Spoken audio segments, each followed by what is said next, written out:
สุทิวราอลังการนะครับเจ้าคณะตำบลท่าบุญมีนะครับฝากมา 1,000 บาทนะครับสาธุนะครับผมครับผม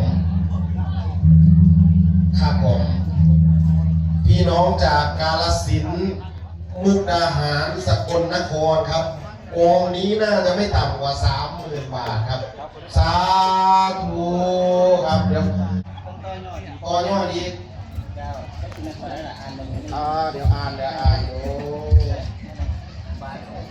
อาศัยบาทเลยเนาะเ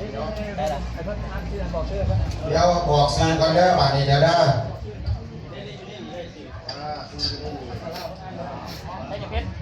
นี่นะมาพิสูจน์ภาษาลาวกันได้อันเดี๋ยวผมสิลองอ่านนะเมมาไลไงสวนเมียนก็น้องบาทเองคือว่า20,000เขาเรียก20,000 กีบสาธุคือว่าโอ้20,000 กีบนั่นเห็นบ่ต้องบุริษานอ่านเปลี่ยนอ่านหมดเลยอันนี้ก็ขออยากให้ท่านโฆษกฟังไทยหน่อยหนึ่งเด้อหลังจากการเพิ่นยังบ่ทันได้ใช้แห่งภาษาลาวเนาะประเด็นก็คือแม่น้อยเนาะแม่น้อยไก่สอนมันเป็นมาเนาะน้ำมนตรีเป็นมาเนาะก็มีอยู่20,000 กีบแล้วก็แม่วันสุจนะบ่คันผิดพลาดก็ขอโทษขออภัยเด้อมีจำนวนปัจจัยอยู่สุวรรณสารมันมีจำนวนปัจจัยอยู่20,000 กีบโดยแล้วในตอนนี้ยอดของเฮาก็มีอยู่25 ล้านมีแล้วก็900,000อยู่เพิ่นต้องการอีกจักประมาณ5 ล้านเพิ่นมันน้อยมาได้เงินไทยตัวเนี่ยลองพระพุทธเจ้าลองอ่านเบิ่งดูขอโบราณไม่ออกหน้าคาซิวันได้หัวโบราณจำนวนปัจจัย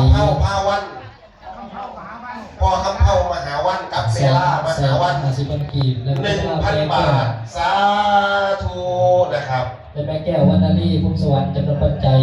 2,000 บาทเอาสาธุนะครับผมสาธุคุณครับสู้อ่านไปต่อภาษาไทยก็อ่านเป็นกันอันนี้ฮอดมาแล้วนะครับปณิกาขออนุญาตแก้รายชื่อหมู่บ้านนะครับผมอันคุณแม่นั่นชื่อว่า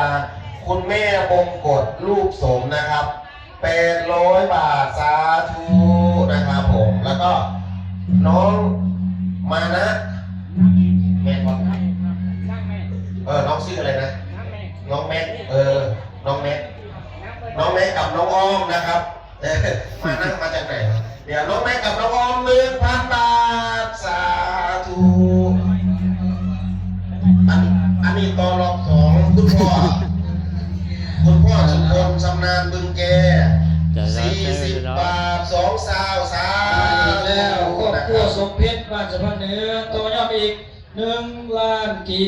บสาธุเพื่อที่จะดวงวิญญาณอย่างผู้ฟังวินสมเพชรและก็แม่ศิลาสมเพชรอาจารย์ผู้สาสมเพชรนี่เนาะสาธุเอาเสียงยอดคือว่าน่าจะเกินแล้วแม่มนตาสุวรรณสารตัวยอดอีกแม่มนตาสุวรรณเสนตัวยอดอีก1 ล้าน กีบครับผม สาธุวันนี้นับเร็วพร้อมกันสู้มือขึ้นมาสูงนะครับพี่น้องกาฬสินธุ์มุกดาหารสกลนครครับ 6,230 บาทสาธุนะครับผมมาหลายนะครับแต่ต่อมาได้มีท่านแม่บัวสอนตอนน้องโกรธที่น้องปัจจัย100,000 กีบเอาสาธุและต่อมาครอบครัวถาดสีทองเป็นสวรรค์จำนวนปัจจัย200,000 กีบเอาสาธุใส่ในนี้แหละสุขกายสุขใจเด้อทางญาติโยมเอาแต่ต่อมาจะมีทั้งแม่ย่าบัวคำพระธิทักษ์บานาแก่จำนวนปัจจัย50,000 กีบและแม่สมศักดิ์หลองบาทนาแก่จำนวนปัจจัย50,000 กีบและต่อยอดและก็นางแอดจำนวนปัจจัย20,000 กีบเบลเพ่งจำนวนปัจจัย50,000 กีบนางอรไทยจำนวนปัจจัย50,000 กีบแม่ตาจำนวนปัจจัย1,000 100 บาทแม่ผู้ผาจำนวนปัจจัย100 บาทเอาสาธุ มีข่าวดีครับข่าวดีจากท่านรองนะครับท่านรองธีรพงษ์เกียรติเลิศธรรมจะเพิ่มเติมจาก 96,000 บาทเป็น 99,999 บาทครับผมสาธุดังๆครับผมท่านรองธีรพงษ์เกียรติเลิศธรรมครับและต่อมาที่มีท่านพระเดชพระคุณอาจารย์ลำเงินจันทวีไลวัดโพธารามวัดทันหังได้ต่อยอดจำนวนปัจจัย500,000 กีบสาธุครับ และพัฒนากรรมยาฐานสมยิตวัดพลสิงห์ได้ต่อยอดจำนวนปัจจัย400,000 กีบเอาสาธุบอกมาไล่ได้ต่อยอดจำนวนปัจจัย200,000 กีบเอาสาธุสาธุสาธุต่อมาที่นี้เบลแก๊สในต่อยอดจำนวนปัจจัย20,000 กีบ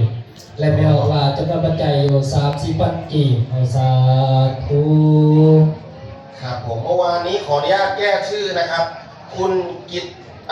จิตรากิติโสพลพาณิชย์นะครับผม800 บาทสาธุนะครับเมื่อวานอ่านชื่อผิดนะครับขอบคุณครับเมียวใสบานดงบังจำนวนปัจจัย100,000 กีบเอาสาธุที่ของในเรื่องเมียวอยู่ในของเด้อ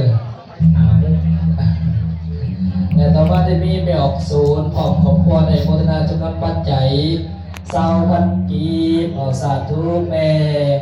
ครอบครัวของครอบครัวจังหวัดดงบังจำนวนปัจจัย50,000 กีบแม่แป้งตาจำนวนปัจจัย50,000 กีบแม่แบ่งจำนวนปัจจัย30,000 กีบเอาสาธุตอนนี้กำลังรวบรวมจำนวนปัจจัยเด้อเดี๋ยวถามตัวเลขยอดเงินกีบแล้วเงินบาทเป็นว่าถามฟังเลขออกไม่ออกเลขเล่าเลขเบียดวะถ้ายอดเลขไทยก็ออกเลขไทยออกเบอร์ไทยถ้าเลขเล่าก็ออกเลขเล่านะ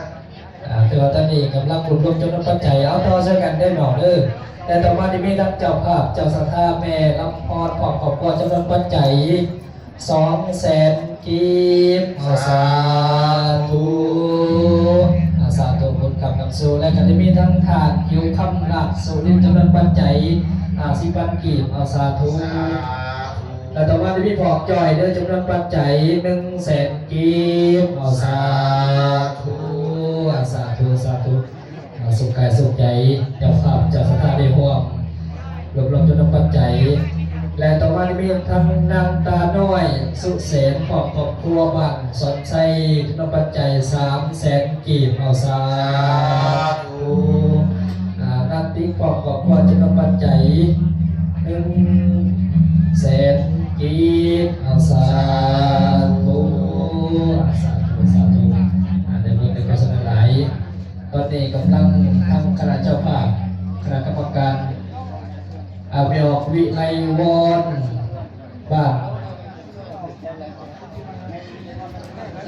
เบียกวิไลวอนวัดนาเครื่องบริษัทกัญญาไซเจริญในต่อยอดจำนวนปัจจัย2,500,000 กี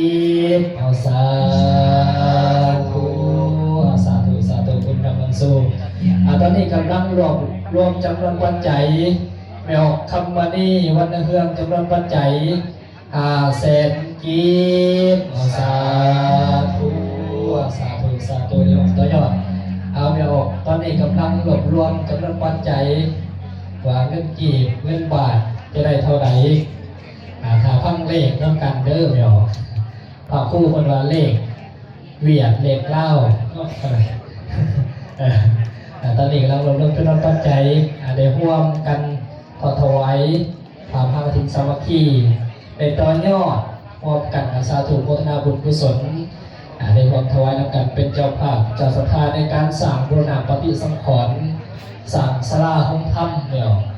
ตัวนี้กำลังสั่งศาลาห้องถ้ำไหมครับผมก็ฝากนะครับพี่น้องฝั่งชาวไทยนะครับสำหรับปีถัดๆไปนะครับให้วางแผนเนิ่นๆนะครับแล้วก็มากันเยอะๆนะครับสาธุบุญร่วมกันนะครับซึ่งท่านพระอาจารย์พระครูนะครับก็ยินดีต้อนรับทุกท่านนะครับแล้วก็อยากจะให้ สำเร็จรุ่ล่วงไปด้วยกันให้มีศาลาสวยๆไว้ปฏิบัติธรรมนะครับ แล้วก็มีทำนองร้อยมาจากเซโนในต่อยอดจำนวนปัจจัย500,000 กีบเอาสาธุสาธุสาธุทุกคำนำสู่ในส่งได้บุญได้กุศลได้หลายพวกถวายเนาะ หลังจากที่พอว่าที่มีบ้านเดินบาทว่าหันนะครับในเงินที่เป็นเงินไทยนะเงินไทยอยู่ในบาทว่าหันนะครับ 35,157 บาทสาธุครับผม เดี๋ยวต่อมามีทั้งเจ้าภาพ